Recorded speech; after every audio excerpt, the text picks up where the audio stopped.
बात उन दिनों की है जब लड़कियों को किसी गांव में पढ़ने की इजाजत नहीं होती थी। एक बहुत ही खूबसूरत गांव था, विजयपुर। विजयपुर में एक बहुत ही मेहनती किसान रहता था, जिसका नाम मंजीत कुमार था। मंजीत की पत्नी उर्मिला ने दो बहुत ही खूबसूरत जुड़वा बेटियों को जन्म दिया था। दोनों पति पत्नी बहुत खुश थे। धीरे धीरे वो बड़ी होने लगी। उन दोनों का नाम मंजीत और उर्मिला ने राधा और मीरा रखा। राधा बड़ी थी और काफी समझदार भी। मीरा छोटी थी और काफी जिद्दी भी। एक दिन जब मंजीत खेतों से लौट रहा था, तो उसे रास्ते में एक खिलौने वाला मिला। मंजीत ने उस खिलौने वाले से एक गुड़िया और एक बाजा खरीदा और उसे लेकर अपने घर आ गया और अपनी दोनों बेटियों को आवाज देते हुए बोला, अरे राधा और मीरा, कहाँ हो तुम दोनों? जल्दी यहाँ आओ, देखो मैं तुम्हारे लिए क्या लाया हूँ। दोनों बेटियां दौड़कर अपने पिता के पास आती हैं। तब राधा कहती है, अरे पिताजी, ये गुड़िया तो बहुत सुंदर है, ये गुड़िया आप मुझे दे दीजिए। नहीं पिताजी, ये गुड़िया तो मैं ही लूंगी, आप दीदी को बाजा दे दीजिए। अरे तुम दोनों आपस में झगड़ा क्यों कर रही हो? अपने पिताजी से ही पूछ लो कि वो किसके लिए क्या लाए हैं। मैं तो राधा के लिए गुड़िया और मीरा के लिए बाजा लेकर आया था। पिताजी, अगर आपको मुझे गुड़िया देनी है तो दे दीजिए, वरना मुझे कुछ नहीं चाहिए। पिताजी, मीरा जो मांग रही है आप उसे दे दीजिए, बाजा मैं रख लूंगी। इसी तरह धीरे धीरे समय गुजर रहा था। कुछ ही दिनों बाद मंजीत को किसी सांप ने काट लिया और उसकी मृत्यु हो गई। मंजीत की मृत्यु के बाद घर का खर्च चलाने के लिए उर्मिला को काम पर जाना पड़ा। एक दिन राधा उर्मिला से बोली, माँ, आप अकेले ही काम पर जाती हैं। आजकल आपकी तबीयत ठीक नहीं है, मैं भी आपके साथ काम पर चलूंगी। मैं आपकी काम में मदद कर दिया करूंगी। माँ, बेटा, तेरे पिताजी चाहते थे कि तुम दोनों खूब पढ़ो। मैंने गांव के स्कूल में तुम दोनों का दाखिला करवाने की बात कर ली है। मैं कल तुम दोनों का दाखिला गांव के स्कूल में करवा दूंगी। तुझे काम करने की जरूरत नहीं है, तुझे तो पढ़ना चाहिए बेटा। अगले दिन उर्मिला ने अपनी दोनों बेटियों का दाखिला गांव के स्कूल में करा दिया। लेकिन समस्या ये थी कि उस गांव के लोग लड़कियों को नहीं पढ़ाते थे और उस स्कूल में कोई भी लड़की पढ़ाई नहीं करती थी, केवल लड़के ही पढ़ते थे।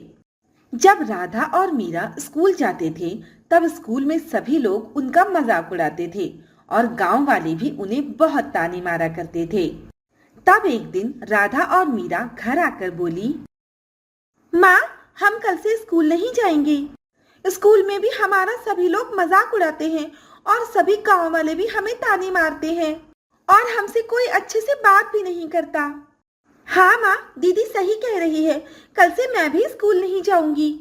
बेटा, तुम्हारे पिताजी की बहुत इच्छा थी कि तुम दोनों पढ़ लिख कर इस गांव के हालातों को बदलो।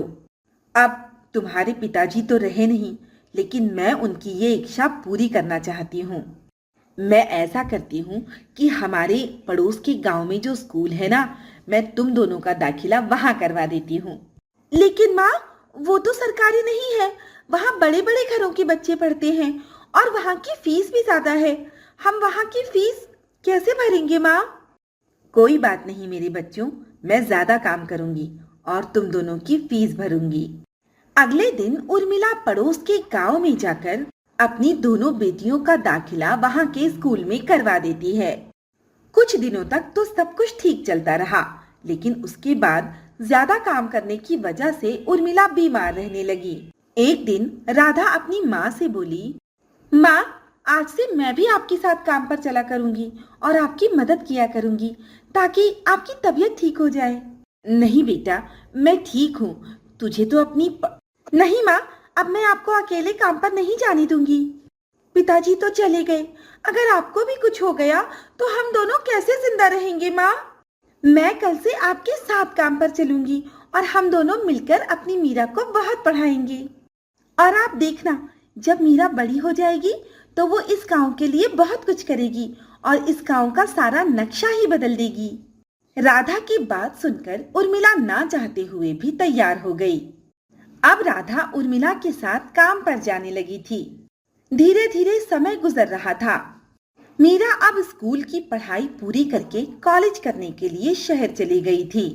इधर गांव वालों को हमेशा से इस बात का गुस्सा था कि राधा और उसकी माँ उर्मिला मीरा को बाहर रखकर क्यों पढ़ा रहे हैं। लेकिन राधा और उर्मिला ने कभी किसी की बात की परवाह नहीं की। एक बार की बात है, जब गांव में सूखा पड़ गया था। दूर दूर तक पीने के लिए पानी नहीं था। पानी का बहुत काल हो गया था।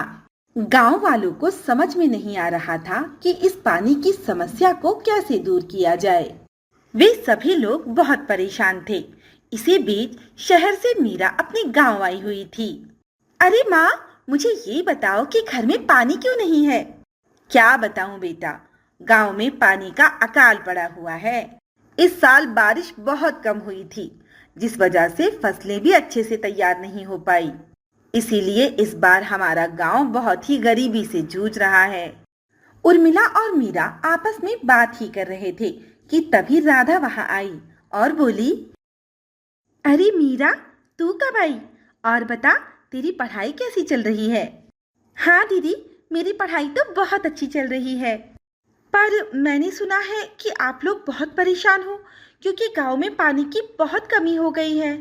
हाँ मीरा, हो तो गई है, पर अब क्या कर सकते हैं? क्यों नहीं दीदी, बहुत कुछ कर सकते हैं। मैं कल ही कलेक्टर को जाकर एक आवेदन पत्र दूंगी। राधा और उर्मिला ने मीरा की बातों पर ध्यान नहीं दिया, लेकिन मीरा जानती थी कि उसे क्या करना है, क्योंकि वो गांव की एक पढ़ी लिखी लड़की थी। अगले दिन मीरा कलेक्टर के पास जाती है और उस गांव में पानी की समस्या को लेकर एक आवेदन देती है और उसके अगले दिन ही गांव में टैंकर पहुंचा दिया जाता है। सभी गांव वाले टैंकर से पानी भरते हैं। माँ, हमारी मीरा ने कितना बड़ा काम किया है ना? लेकिन तब भी गांव वालों ने उसकी कोई तारीफ नहीं की। अगर यही काम किसी लड़की ने किया होता तो गांव वाले उसकी बहुत तारीफ करते। अब क्या करें बेटा, हम किसी की सोच तो नहीं बदल सकते। हमारे गांव में तो हमेशा से ही ऐसा होता आया है। गांव वाले लड़कियों के किए हुए काम की सराहना कभी नहीं करते। लेकिन तुम देखना माँ, एक दिन यही गांव वाले मीरा की बहुत तारीफ करेंगे। ऐसे ही समय गुजर रहा था। मीरा की पढ़ाई अब पूरी हो चुकी थी और वो गांव वापस भी आ चुकी थी। माँ, मैं सोच रही हूँ कि इस गांव में एक स्कूल खोल लेती हूँ, जहाँ पर गांव की सभी लड़कियाँ पढ़ाई कर सकेंगी। वो केवल लड़कियों का स्कूल होगा। बेटा, तू सोच तो बहुत अच्छा रही है, पर क्या ये गांव वाले लड़कियों को पढ़ाने के लिए तैयार हो जाएंगे? हाँ माँ, मीरा सही कह रही है, क्यों नहीं तैयार होंगे? और फिर माँ, मीरा को कोशिश तो करने दो। और फिर ऐसा ही होता है। मीरा ने स्कूल खोला, लेकिन स्कूल में पढ़ने के लिए किसी भी लड़की ने एडमिशन नहीं लिया। इसी बात से उदास होकर शाम को मीरा अपने घर आ रही थी। तभी उसे रास्ते में भीड़ लगी हुई दिखाई दी। मीरा जल्दी से भीड़ के अंदर गई तो देखा कि गांव के सरपंच का एक्सीडेंट हो गया है और सभी लोग आसपास भीड़ लगाए हुए खड़े हैं। तभी मीरा बोली, अरे, आप लोग ऐसे खड़े देख क्या रहे हैं? इन्हें जितनी जल्दी हो सके अस्पताल ले जाना होगा, वरना इनकी जान को खतरा हो सकता है। तभी भीड़ में से एक लड़का बोला, अरे नहीं नहीं, ये हमारा काम नहीं है, ये तो पुलिस केस है। अगर हम इन्हें उठाकर अस्पताल ले गए तो पुलिस वाले हमसे ही सवाल करेंगे और फिर हम फंस जाएंगे। इसीलिए पुलिस के आने तक हमें इंतजार करना चाहिए।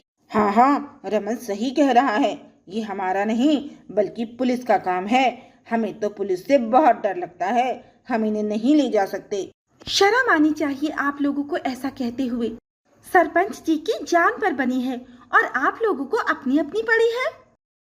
मीरा ने हाथ देकर एक गाड़ी रुकवाई और जल्दी से सरपंच जी को गोद में उठाकर गाड़ी में डाला और उन्हें लेकर अस्पताल पहुंच गई। डॉक्टर ने जल्दी जल्दी उनका इलाज किया। उन्हें खून की बोतल लगी। जब सरपंच को होश आया तब डॉक्टर सरपंच के पास आकर बोला, सरपंच जी, आपकी बेटी ने आज आपकी जान बचा ली। अगर आपकी बेटी 10 मिनट और लेट करती तो आपकी जान बचाना मुश्किल हो जाता। सरपंच जी, मुझे आप पर बहुत गर्व है कि गांव में रहते हुए भी आपने अपनी बेटी को पढ़ाया लिखाया। डॉक्टर साहब, आपको कैसे पता कि वो मेरी बेटी है?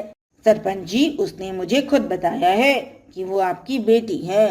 डॉक्टर तो ऐसा कहकर चला गया, परंतु सरपंच सोच में पड़ गया। आज अगर मीरा ना होती तो मैं अपनी जान से चला गया होता।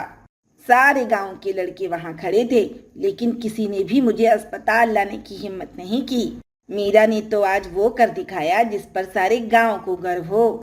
फिर मीरा सरपंच जी को लेकर गांव वापस आ गई। सभी लोग सरपंच जी को देखकर बहुत खुश हुए। तब सरपंच जी बोले, उर्मिला बहन, मुझे बहुत गर्व है कि आपने अपनी बेटी को लिखाया पढ़ाया।